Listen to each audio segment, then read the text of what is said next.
Welcome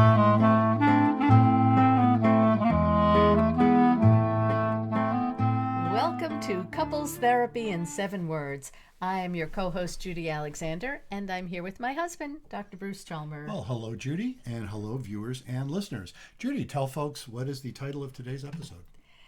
It is How Surviving My Disastrous Relationships Helps Me Help Others, an interview with Emily Hart. And I have to take the credit or the blame for that slightly convoluted title, but really it's a lovely interview we just did with Emily Hart. She is a coach and she works with individuals and she works with couples and with groups. And she tells her story of how she learned a lot from a series of relationships that didn't work. And it has a really happy ending, and you can check out the interview to find out the super happy ending, which I just think is lovely. So, and she's a lovely person too, and it was a lot of fun talking to her. So before we do that, let's just put in a word for a few of our products that we are discussing. What should we plug first? Whatever you think. Okay, well, why don't we plug your books? What a nice idea. Talk about your latest book, It's Not About Communication, Why Everything You Know About Couples Therapy is Wrong. Mm-hmm.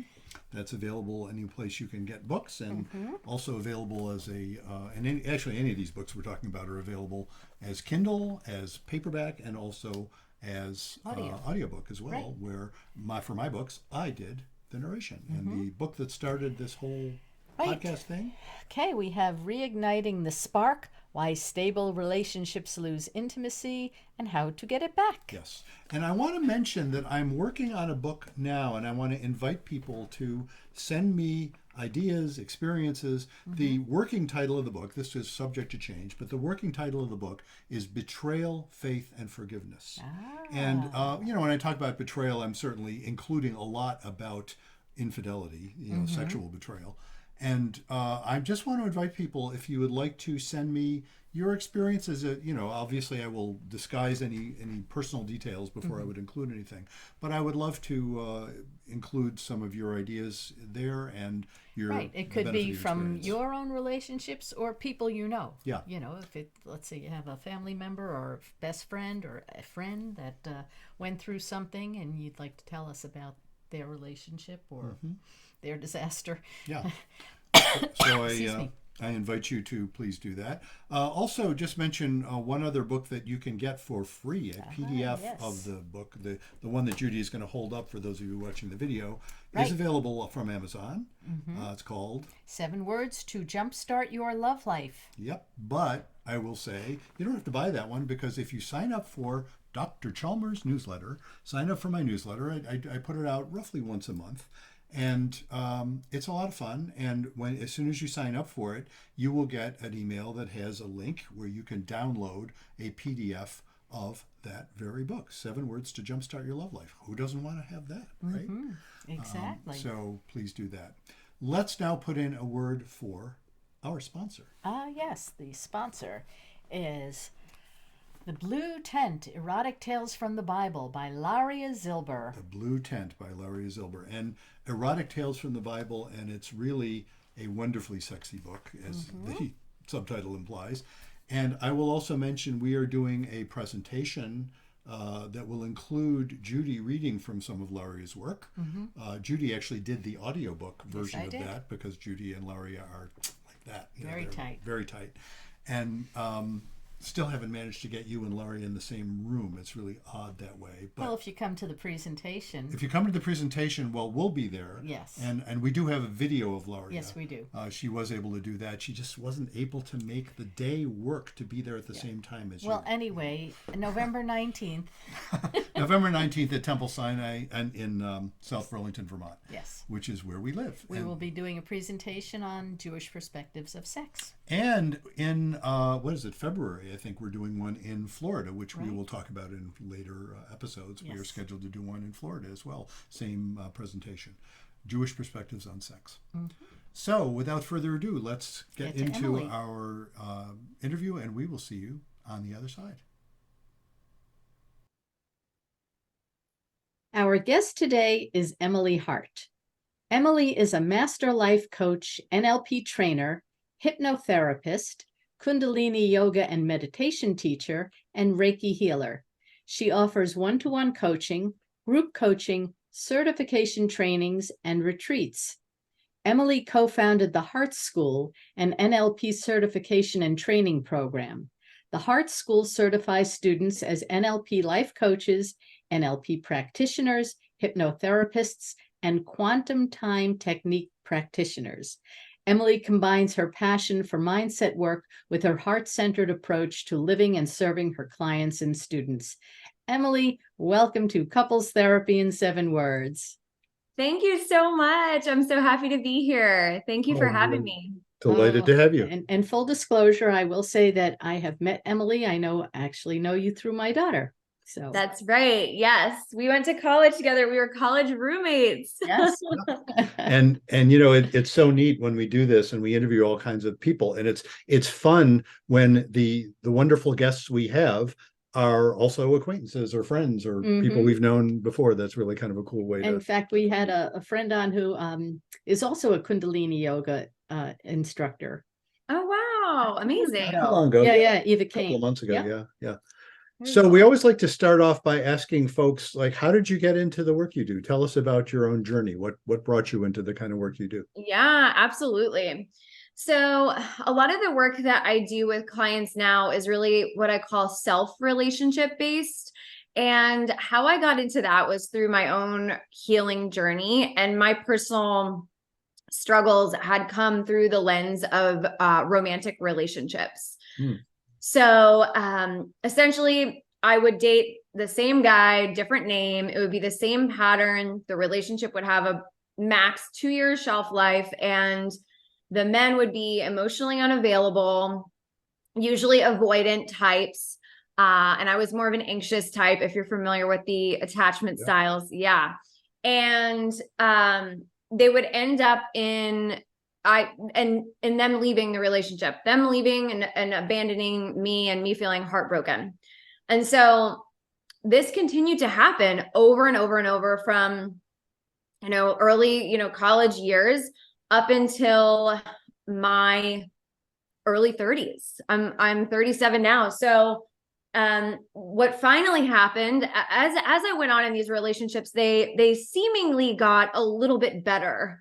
The men, right? They seemingly got, they're improving a little bit, but still at the foundation, there was just this pattern that became very clear to me. And I did a lot of therapy, decades or over a decade of therapy. And so I feel like I had like a PhD level knowledge in the origin of why I was attracting or choosing these types of men, right?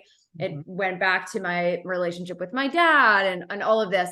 And even though I knew all of that and I had done some work around it in therapy, I was still choosing the same people. Like as I say, my picker was still broken, right? And I'm like, how is this happening?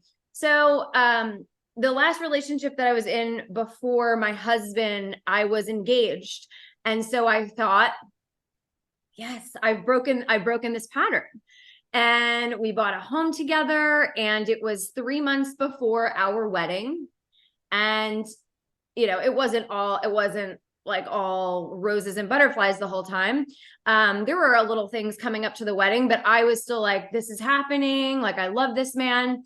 And he came home one day, and I was standing in the kitchen, and he looked at me and he said, "It's over. I'm done.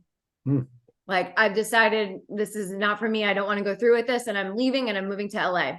Wow. So yes, that's what I said. Whoa, and you did not see that coming, right? I was blindsided because I really felt like, for me, sort of my toxic trait in a relationship, I'm sure there were many. I was definitely not an angel. I think was that I would have done anything to save the relationship. Like, I was like such a fighter. Like, I was like, oh, but this is good and this is good, and all we need to do is just fix this one thing, and if we could do that, right? So I was just diehard, and I just didn't. Yeah, I didn't really think that was a possibility. So I can even remember like he had known like some of my wounding, and like there was one point where he's just like, I'll never leave you. You know what I mean? And like those words to me felt really reassuring, and I believed them. So my life at that point just started to crumble because I was at the time in a job that I hated. Nothing in my life was really bringing me happiness, other than like I really looked forward to this relationship and seeing this man when I would come home from work and all of that. So like it was a rock bottom moment, I feel like, in all areas of life, because I had bought this house, and it was mainly me on it. So then now I had to figure out financially how I was going to continue with that. My career, I hated. And also my future, I thought that we were going to have children. We were about to get married. We had picked out the baby's rooms. And so everything was gone and like that taken away from me. I felt really lost. So this is what catapulted me onto my journey of healing. And I had a spiritual awakening after this, after a lot of grief and depression, and couldn't eat for a while. And then finally I started to come out of it. And it was like a very clear choice. It was almost like a spiritual experience. One night I had this clear choice where it was like, you can let this take you down, or you can rise up from this. Like you have a choice.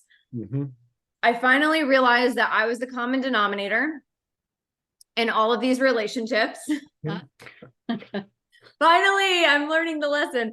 And I went and I did a lot of work around it. A lot of different healing modalities, like different places that I went to help myself.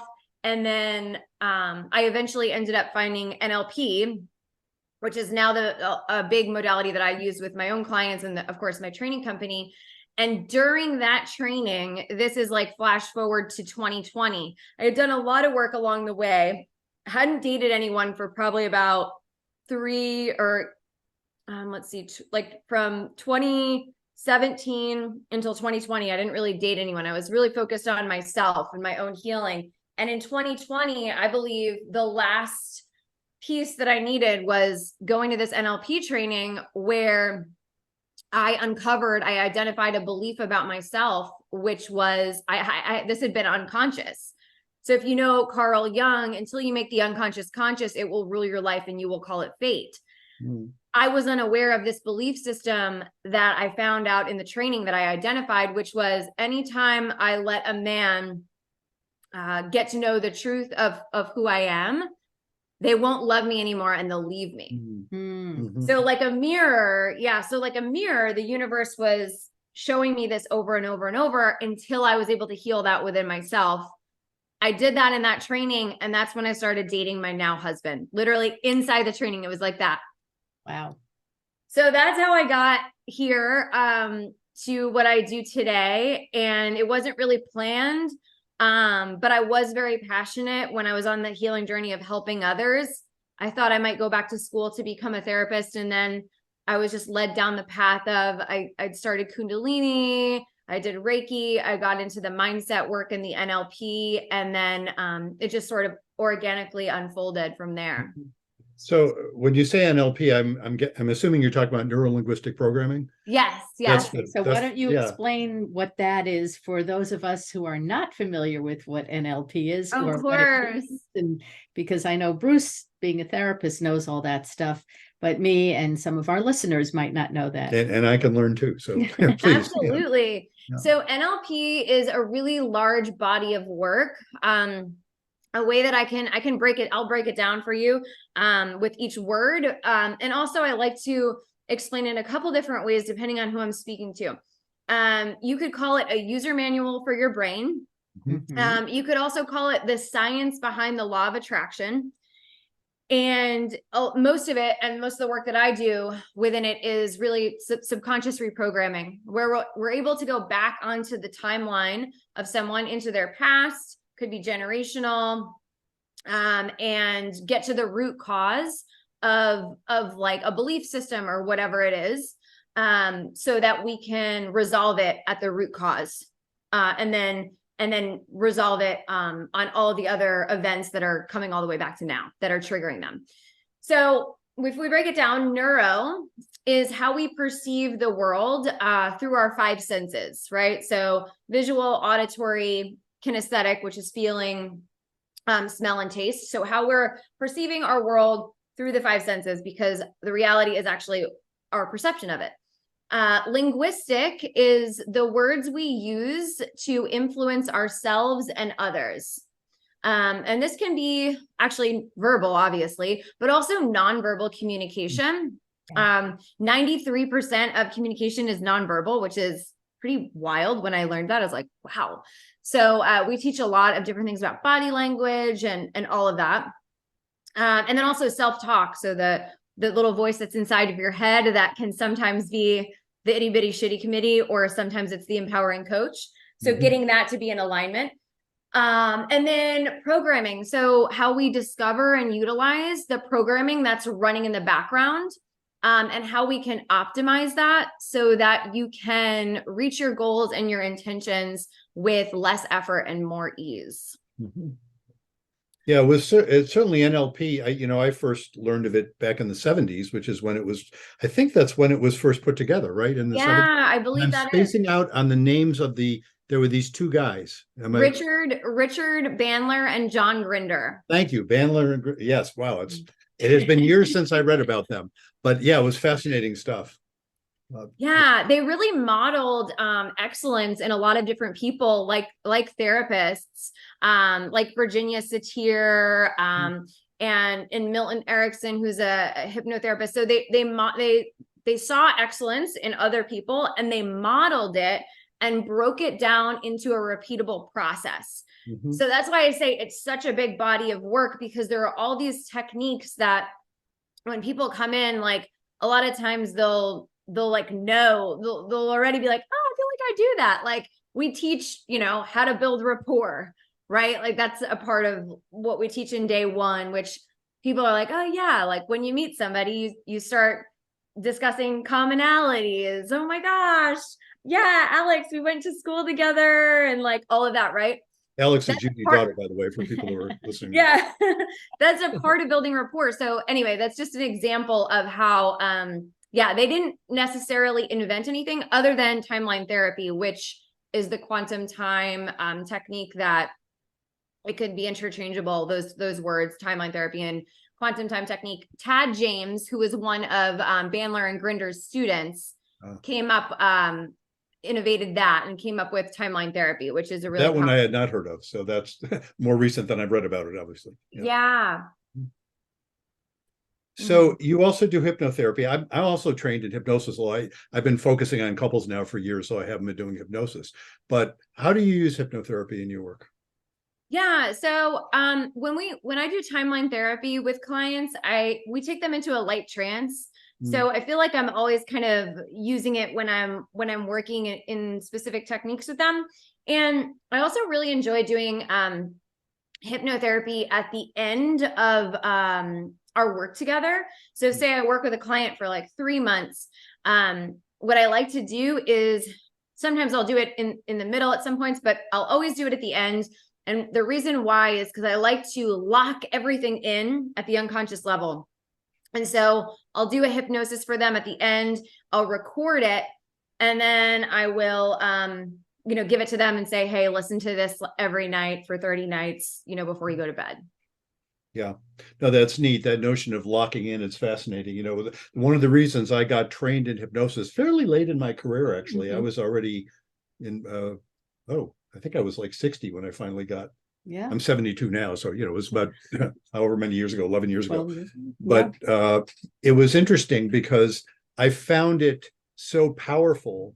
It's funny, when the first training we did, they did it just to demonstrate it, and we were all obviously willing subjects because we were there trying to learn hypnosis. And they did just a arm. Whoop, you can see that on the video here, the arm levitation technique. And it was fascinating to me because I remember at the time thinking, and as I say, I was very willing, but I had never actually been formally hypnotized, gone through a formal hypnosis thing. And I remember thinking, and quite, wide awake, and I remember thinking, I wonder if this is going to happen. And then there it went. And it's funny, I can do that now. All I have to do is summon up the thought now. And, if those of you watching the video, my hand is going up and my perception. Later. Yeah, believe it or not, my perception is it's going up by itself. Now I have control over it. I can make it go. But that was so fascinating, such, the transfer edification, they call it, demonstrating the idea that this unconscious stuff is really quite powerful. And in fact, it's most of what's going on in our mental life. The vast majority of what's going on, although I have no idea how to hang a percentage on that. It's 95%. Well, I don't know how you measure that, says the old, I'm also a statistician. I have no idea how you measure that. But it's a lot. The point is, most of what's going on is not conscious. There's only little bits of our experience that are conscious. And so to use hypnosis when somebody has had the insights and the understandings you want them to have is really helpful, because if they want to, of course, because it has to be voluntary, if they want to, their unconscious will get on board with that, and then it becomes their new guiding narrative.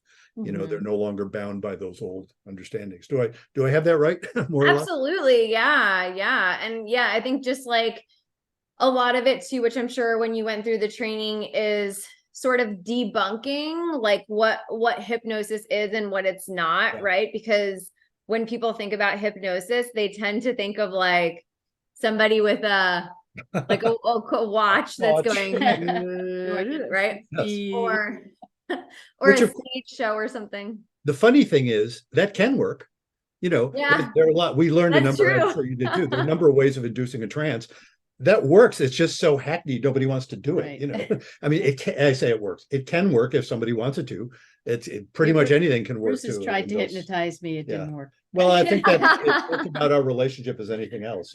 I'm coming from a different place when I'm with you. So I don't know. I always say too, because sometimes when you're in partnership with somebody, it's like you don't want them to be your client, because you're almost like too close. I feel that with my husband. Well, I would never attempt anything therapeutic, but it was in terms of just helping you sleep or something. It's like, no, that wasn't.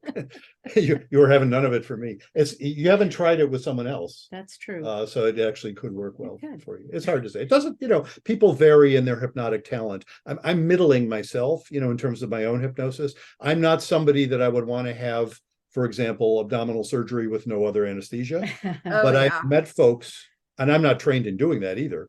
But I remember some folks that I worked with when I was doing hypnosis that were astonishingly talented at it. I remember one person, before we'd done anything formal, and I was just explaining to her about what it was, and she was already off in a trance. It was amazing. Wow. She just had incredible talent. A lot of folks who have histories of abuse, especially as children, get very good at hypnosis because they learn to dissociate very early.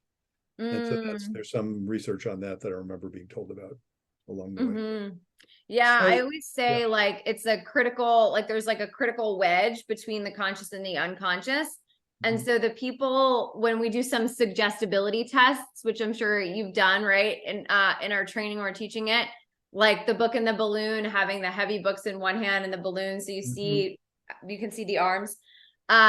It's interesting to see, like, because the students' eyes will be closed, whose arms are like this, close, and whose arms are like this, because, whoever is really like this is more suggestible, which from my perspective means that they have less of like a critical wedge.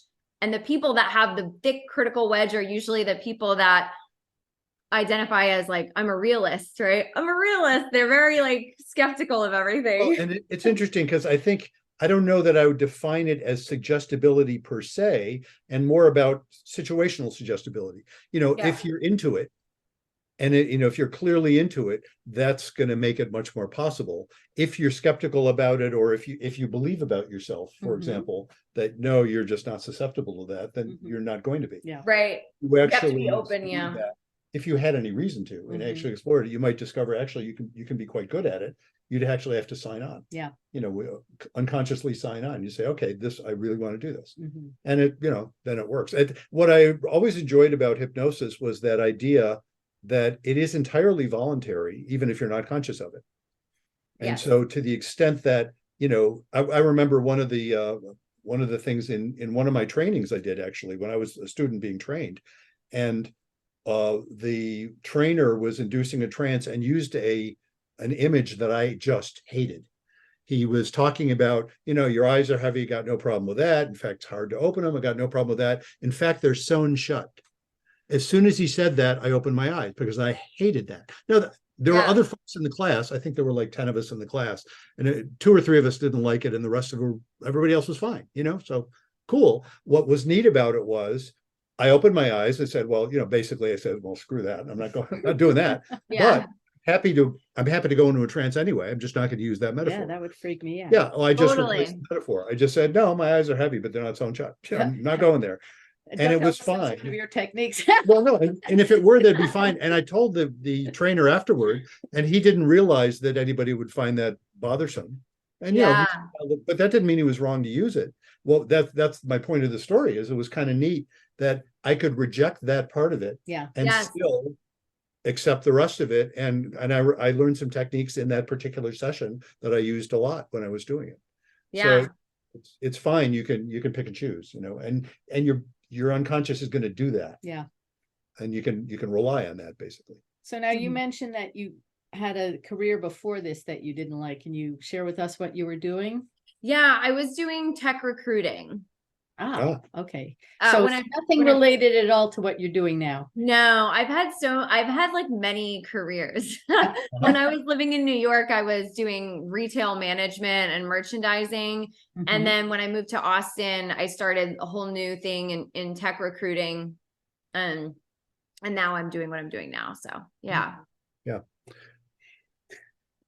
And so tell us about the Hart School. Yeah. So the Hart School is a breakthrough and training company. And we certify people in NLP. So some people come in and they're like, I don't care about the certification. I just want to get a breakthrough at the unconscious level, right? Like I want to break through this thing in my life, right? And so some people don't care. Some people do. They want to become coaches or use it in some way.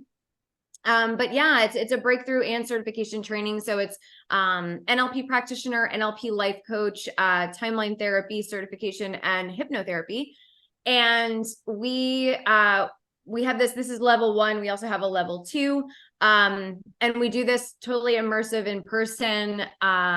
And yeah, it's really cool to see everyone go through it. Everyone gets a chance on every single exercise to be both the client and the practitioner. And we actually take a photo. I always think this is such a great part of it. We don't advertise this, but I joke that it also comes with a free facelift because we'll take a photo of people before we start on day 1. And then in the same spot after we end on day 5, and we put those photos together, and it's like night and day. Like people look different. Like their cheekbones seem to be higher. Like just their faces looked the color of their face. So it's really interesting. It's one of my favorite things that I do. Yeah. It's a great training. So, this, of course, our podcast is all about couples work, especially. Mhm. And so tell us about, how do you apply these ideas in health? And I realize, I don't know if you work with couples or work with individuals who are, most of whom are in some sort of relationship, probably, or trying to be. How do you apply those ideas to help people with relationships? Yeah. So in terms of like what I can talk about one-on-one and couples, in terms of one-on-one, we focus just solely on romantic relationships. A lot of times it's somebody that is looking to attract their partner. And so we get to sort of the root of what's in the way of that, because that was my journey. I was realizing that I was the common denominator, and I was the one who was sort of attracting these types of men, right? Whether I like to admit it or not. So we work on that, and we do a lot of subconscious reprogramming, inner child work, all of that to help them get to where they want to be. And then in terms of couples, I like to always start by eliciting like their values in the context of relationships. Because from my perspective, a lot of times in relationships with others, if there's conflict, it could usually be a values level conflict. Yeah. And values are actually unconscious usually, unless the person has done values work before. Mhm. So the master level training for NLP teaches us, and I train people in this as well, on how to elicit people's values, hierarchy them, and then also change them. And so with couples, we're able to elicit them, and that can be an eye-opening experience in itself. Mhm. And then there can be some negotiation, right? If one person, has like fun as one of their top values, and the other part of the couple is like, doesn't have that there. Okay, well, how can we negotiate this, right? We both want the same thing, right? We want to have a better, healthier relationship, or whatever it is that they want. And so we're able to make some negotiation. So I love that part of it. That's usually where I start with Mhm. couples. It's interesting because that particular issue of difference of values, that's where some of the deal breakers are. And they could be as simple, simple, not in the case of easy, but as Right. simple as, I've worked with lots of couples over the years where they've been together for several years, and then they have the conversation, oh, by the way, would you like to have children? And come to discover one does and the other doesn't, which is the classic deal breaker, unless somebody changes their mind or doesn't really care that much, which it's rarely they don't care that much about that particular one. That one can end up being a deal breaker. That's Uh, yeah, yeah. that's a big one. Because it's like logically you can't, as you well know. Did we already point out this? No, we Oh, didn't, yes, but we can mention this. We can say this now. Yes. So Emily is a mom to be. You just found out that you are going to have twins. Yes, yep. In May, coming May 2024. So this is my first pregnancy, and we found out we're having twins. So we're very excited. We were also a little shocked. About the twins part, not about the pregnancy. About the twins part. Yeah. I take it that your husband was on board with the idea of having children, right? Or at least having a Oh child. yeah. My husband is a kindergarten teacher. Oh, So wow. he is like, How cool is that? Wow. he's one of those men, and I don't know if this is common or uncommon, but he's one of those men that has like always wanted children, like since he was, so sometimes I think for men it takes them maybe a little bit longer to figure out that they want kids, but he's been one of those people that's just always wanted them. Yeah. Yeah. Wow. And loves working with them. I mean, Obviously, to be a kindergarten teacher. You Wow. certainly have to love that. That's impressive. Patience is one of his number one qualities. That's a good one. Yeah. Yeah. No, that's neat. So, sometimes it's that. Sometimes it's interesting. It's sometimes, I don't know if you call this values or not. Was talking with a couple yesterday where it's almost like they speak a different language. And I'm not talking about the sort of classic love language thing. I'm talking about, this is one where this couple in general is doing quite well. I've been working with them for a while. They really are doing quite well. The one remaining thing that really gets to them is that when it's a heterosexual couple, when she wants to just vent, she wants to say, oh, I had a rough day at work. And he doesn't know how to help her at that moment. He wants to solve the problem. She does not want the problem solved. That's classic, right? That's what guys, classic, yes. But that's what we want to do. Do it too. It's not women just do it guys. too. Yeah, that's true. Yeah. That's me. Well, actually, yeah. Solve everybody's it's why you're not a therapist, actually. No. Because therapists, if we do that, it doesn't work. But but it was interesting because what came up yesterday and this is a couple I've worked with for like a year and a half now. What came up yesterday was really interesting, where she was saying, they were telling this one anecdote of where this had occurred like the day before or something. And she was talking about how, I'm just trying to tell him, this was difficult. And he was saying, you were crying. And she was saying, I wasn't crying. I mean, yes, it was teary. And he was saying, well, obviously he was saying to me, obviously she was upset. And I realized, it's interesting. She didn't say she was upset. She said she was venting. You see it as upset. And, come to find out in their respective histories, in his family, their gamut of emotions ran from A to B. They did not show that stuff. It was like he had just brothers, and his mom was, I guess his mom was by both of them describing a very nice person who brooked no nonsense. It's like, you're not going to complain to this person, even though she's very nice. They said nice things about her.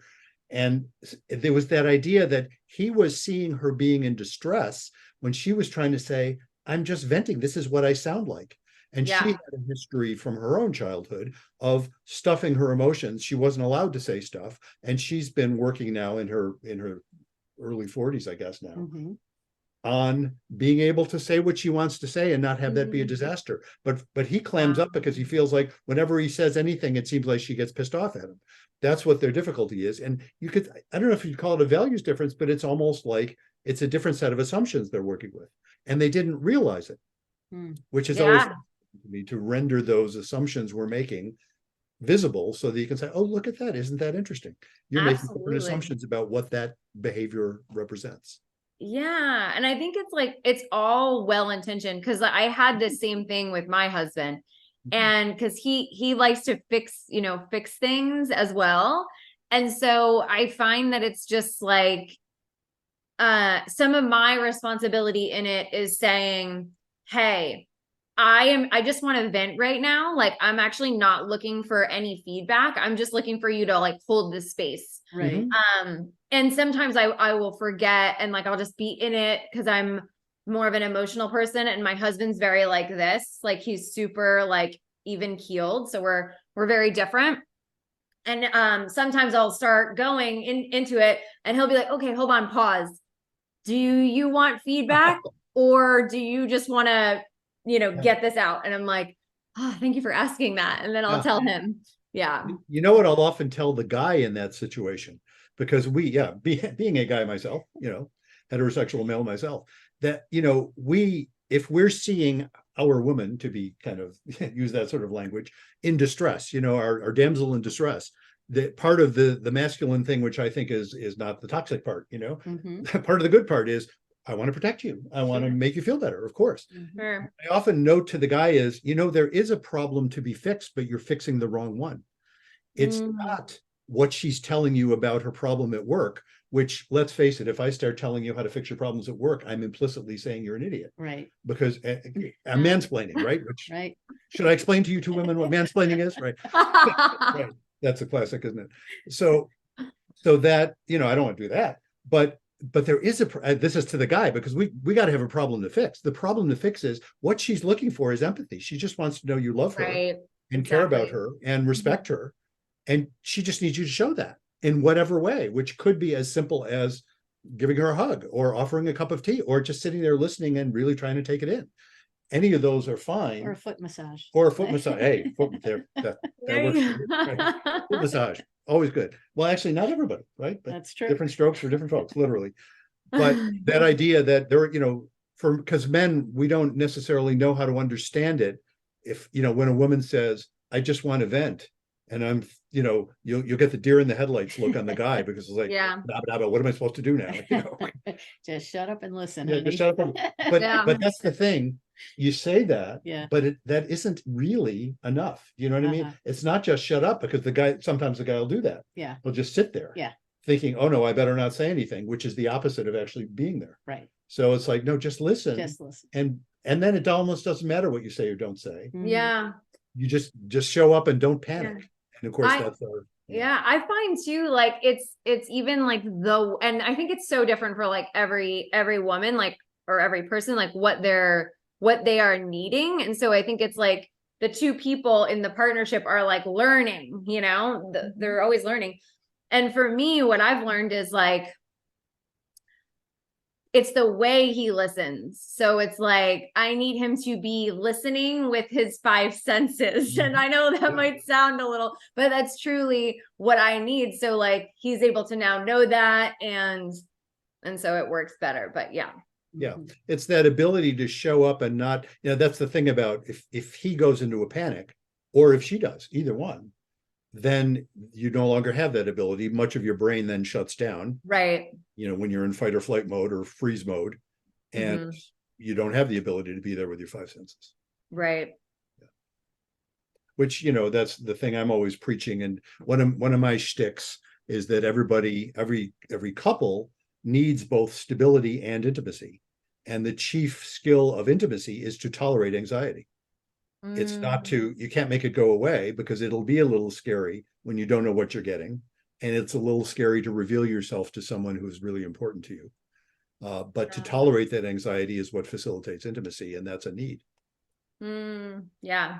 Then I think willingness too, like I always say, like, just that's like the number one thing I love about my husband. Like, and it's such a characteristic that when women are looking for a partnership, I feel like willingness is so important, right? It's like the willingness to do the work, the willingness to go to couples therapy if you want to or need to, like the willingness to say, okay, she said that she needs my five senses to listen right now, like the willingness to do that, to sit there and show up like that. So Right. yeah. Don't look at your phone.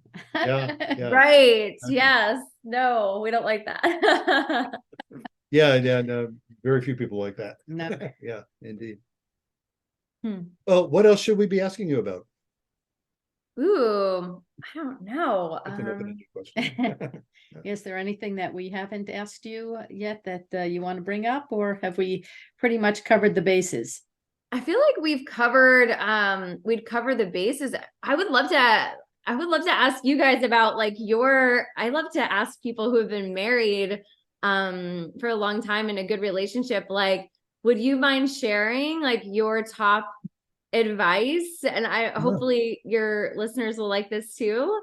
Well, thank you for the question.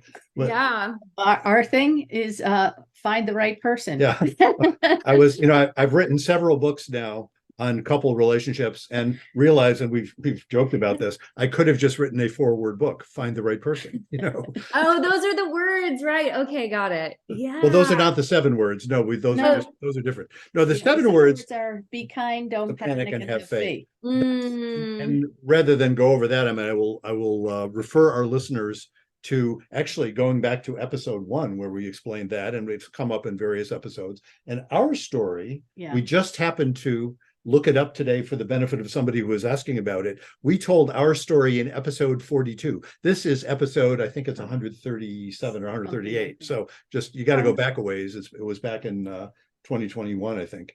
But I think what Bruce said recently, just before, is being able to tolerate the anxiety, to have the intimacy. And I think my problem in past relationships, and as you know, I had a first marriage, it was trust, not being able to trust the other person.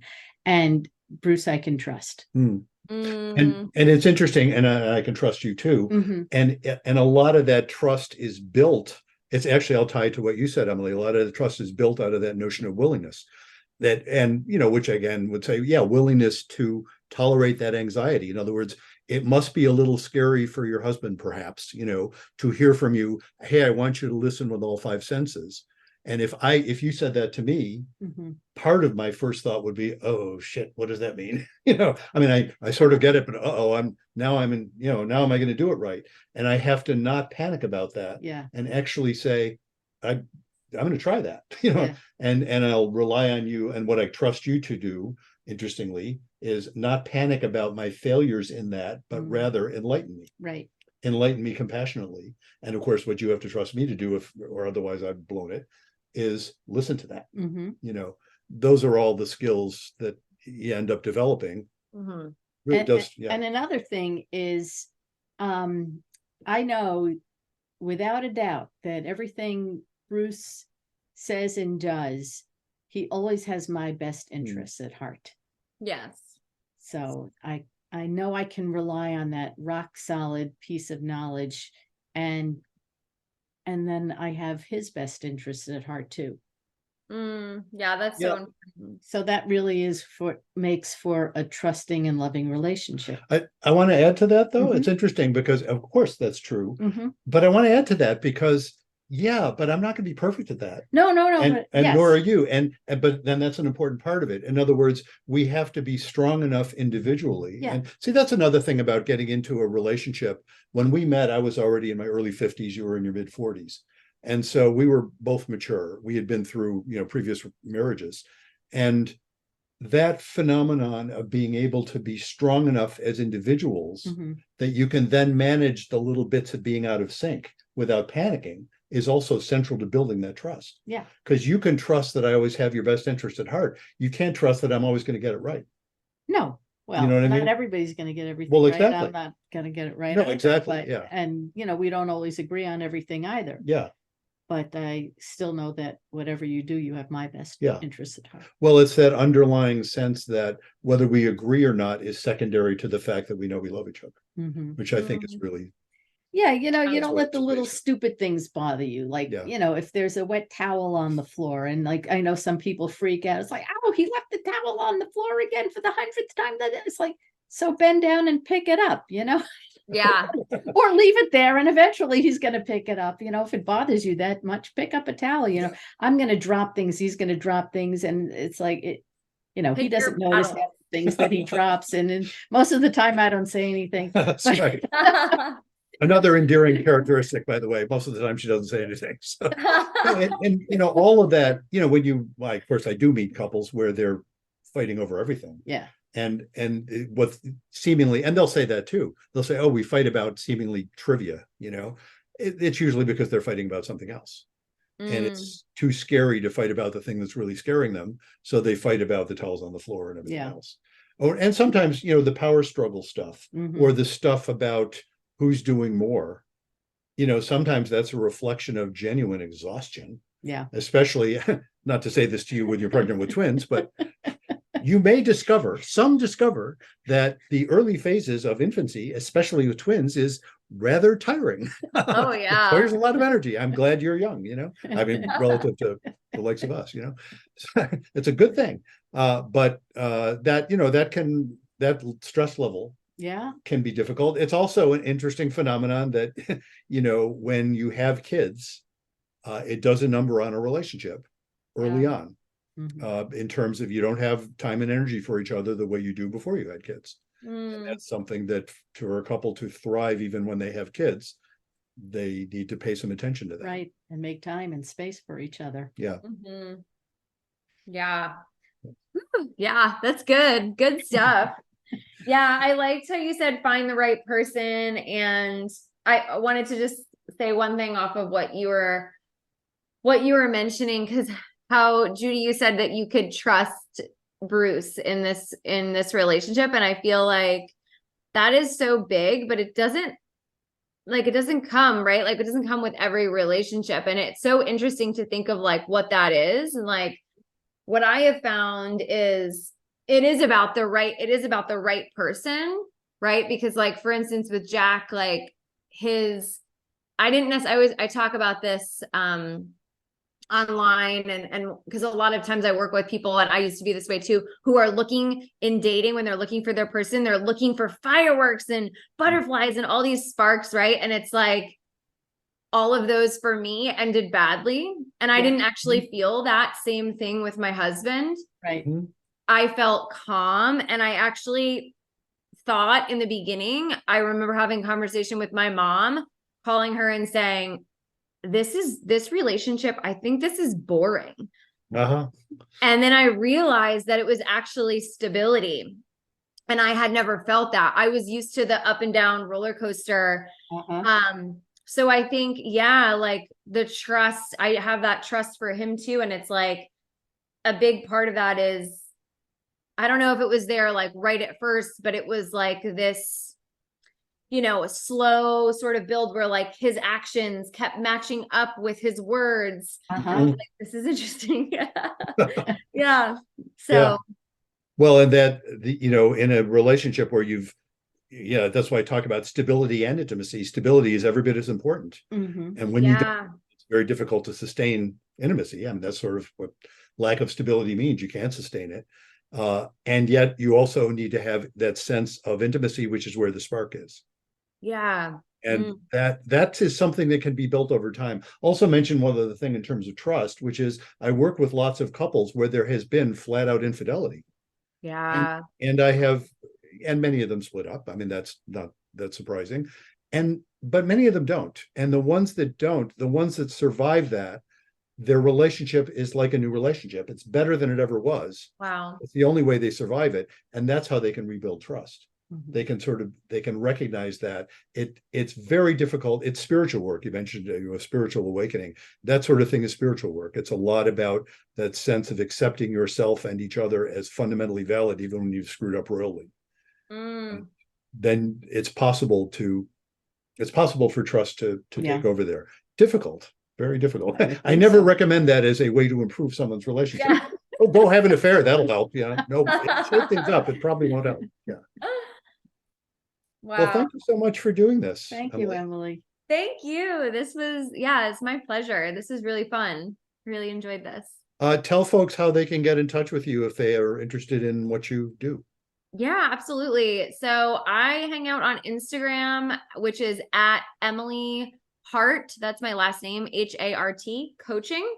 My website is emilyhartcoaching.com, and my email is emily@emilyhartcoaching.com. And we will put that information in the notes for this episode. And do you also do online coaching, or does it have to be in person? Yeah. So I do all virtual stuff with one-on-one, and I'm also doing a group program for women right now who are either struggling in the current relationship or wanting to attract their partner. So it's a group setting with women, and then I also do one-on-one with both men and women. And those are virtual. Know that they can do it Yes. from any place. Yeah. All virtual. Yeah. That's neat. Yeah. Wonderful. Well, thanks a lot. Thank you so much. Thank you both for having me. This was awesome. Thank you. Well, we hope you enjoyed that relationship, that interview. It was a relationship with Emily. of sorts. Yes, it was. Yes. She's just delightful. Yeah. And I love how she just turned her life around. She mentioned, her fiance leaving her, and we mentioned that my daughter and Emily were roommates, and she actually flew to what was supposed to be Emily's bachelorette party, and it was. I think they called it "I dodged the bullet." Yeah. Party. and then she went without dating for several years, yes. which is always a smart thing to do. Yes, and did a lot of work on herself, and it takes a lot of courage to do that. She found a Mr. Right. Clearly, she did, a lovely, wonderful man. So we're very happy for Emily and Jack. And she's now pregnant with twins, which is really cool. So it's always nice to have a happy ending like that. So we'll just mention briefly our books and stuff. Go to our website, ctn7.com. You'll see that floating above my head as I say that, and you will get information on all of that stuff. Again, I'm guessing those of you who are watching through to the end here already have the information you need to know. Just a reminder of our upcoming presentation on November 19th at Temple Sinai in South Burlington, Vermont. If you want more information about that, you will find that on our website as well. And also, if you would like to be a guest on our show, we would love to have you. You can sign up at ctn7.com and tell us what it is that you do and how you think that you would be a good fit for our show on couples therapy. And lots of people have done that, and it's been pretty much the case that when they've said that, they're right. Yeah, they were great guests, and that's how we get a lot of our guests. And so until next time, remember, be kind, don't panic, and have faith.